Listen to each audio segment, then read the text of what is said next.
Jemi në gjuman e 19 me radh të këtij viti 2026, duke sjell para jush modelin e një familje të mirë, islame, shqiptare, një familje që dëshirojmë të ketë paqë, harmoni, dashuri, mirëkuptim, humanizëm e tolerancë. Dëshirojmë një familje të kulturuar, të qytetëruar, të emancipuar. Dëshirojmë një familje model për familjet e tjera.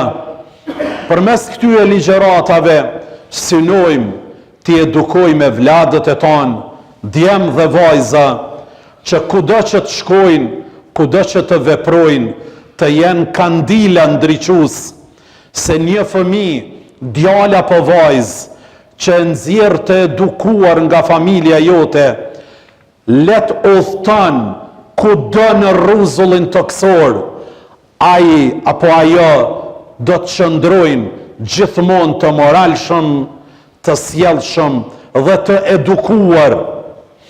Po dëshirojmë të nxjerrmi në pah këto mësime, sidomos në këtë kohë kur familjet e tona në aspektin ekonomik po qëndrojnë mirë, infrastrukturor po jemi mirë po qetësinë shpirtërore nuk po e kemë, me të gjitha këto të mira që jemi duke i poseduar, po ka urrejtje, nuk po ka lumturi, qetësi, nuk po ka komunikim të bollshëm apo të mjaftueshëm në familjet e tona, gjithmonë duke ja hudh fajin këtij apo atij, mirë po gjithmonë duhet ja hudhmi fajin vetvetes tonë, se sa jemi duke u marrë me familjet e tona, për të qenë familja jonë burim shprese,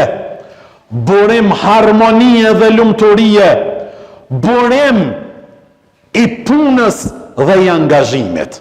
Andaj më lejani sot në pikat shkurtra të flasmi për atë që shtëpia ku përmendet Zoti nuk mbetet bosh asnjëherë. Në atë shtëpi ku përmendet Zoti, kur përmendet Zoti, përmendet fjala e mirë, këshilla e mirë, udhëzimi i mirë, edukata e mirë mbillet, udhëzimet e mira për jetë jipen, aty gjithmonë do të buroj bereqeti, harmonia dhe lumturia. Të dashurit e mi, familja është themeli mbi të cilët ndërtohet shtëpia. Nëse familja është e fortë, e pastërt dhe e lidhur me Zotin, atëherë edhe shoqëria do të bëhet dhe do të jetë e shëndosh. Por nëse prishet familja, fillon të lëkundët edhe morali, edhe edukata, edhe qetësia e njerëzve në atë familje. Sot jetojmë me një kohë ku shtëpit janë bërë më të rënda, sikur që i kemi edhe më të gjëra, por zemrat i kemi shumë të largëta me njëri tjetrin. Ka shumë shtëpi që kanë luks, kanë teknologji, por o mungon rahatia, o mungon bereqeti, o mungon qetësia, o mungon dashuria. Pse? Sepse shumë shtëpi janë larg nga përmendja Allahut xhaleshanuhu wa xhalaluhu në to. Në ato familje gjithçka mund të ndëgjosh, vetëm Zoti nuk përmendet, vetëm profeti Muhammed nuk përmendet, vetëm Kurani nuk ndëgjohet dhe nuk lexohet. E kur të largohet namazi nga shtëpia, largohet qetësia. Këni vrej do më thojnë, mu ka bo vërë shtëpia, s'po më shkohet aty. A dini pse? Në atë shtëpi tënde nuk po falet kur njëherë namaz.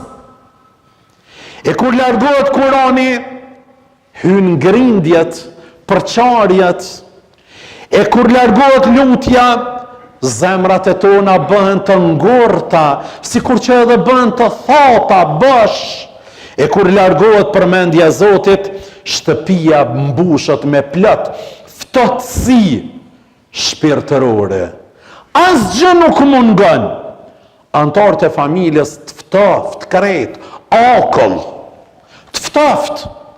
Së dërmiku më i madh në familjes nuk është prova ekonomike, por largimi nga vlerat fetare, morale dhe kombëtare. Telefoni po i bashkon njerëzit me botën, po i largon antarët e familjes në mesveti dhe po i largon individët dhe antarët e tonë të familjes nga përmendja të madhit Zot xhaleshanuhu. Sot televizioni apo paraprakisht sot tavolinat familjare po hesht, bisedat po paksohen, ndërsa zëri i Kuranit po zavendësohet me zhurmën e kësaj bote. Prandaj muslimanët duhet ta kuptojnë se shtëpia nuk bëhet e lumtur vetëm me ushqim, vetëm me pasuri, por me iman, me namaz, me dhikr Zotit Dhul Xhelal, me salavate Muhammed Mustafas sallallahu alaihi wasallam që i dërgojmë, familjet e tona i kaplan rehatia, qetësia, lumturia. Ndëgjoni se çka thot Zoti, ati qofshmi fal në Kuranin famëdh.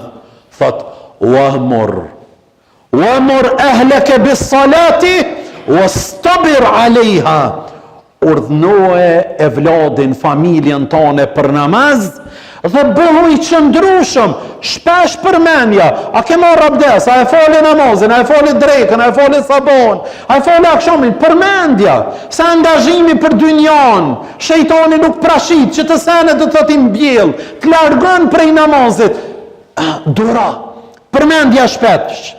La nas'aluka rizqan, nahnu narzuquk.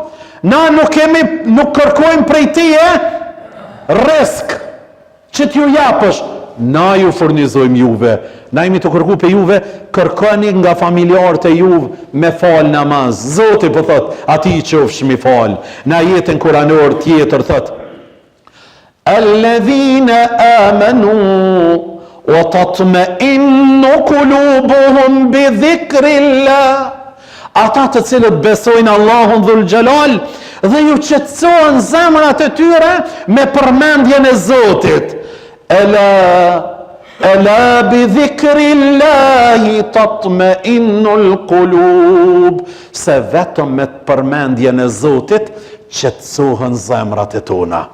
O juve që ju ka kaplu stresi, mërzia, o ju që nuk po ndini vetën rahat, doni ta qetësoni zemrën, mendjen, përmend e Zotin Dhul Xhelal. Shpesh përmend e Zotit, kërkoni istikfar shumë Zotit, dërgoni salavate Muhammed Mustafas, do të qetësohen, rahatohen zemrat dhe mendjet e juaja. Fi bujutin edhin Allahu an turfa'a wa yudhkara fiha ismuhu lahu fiha.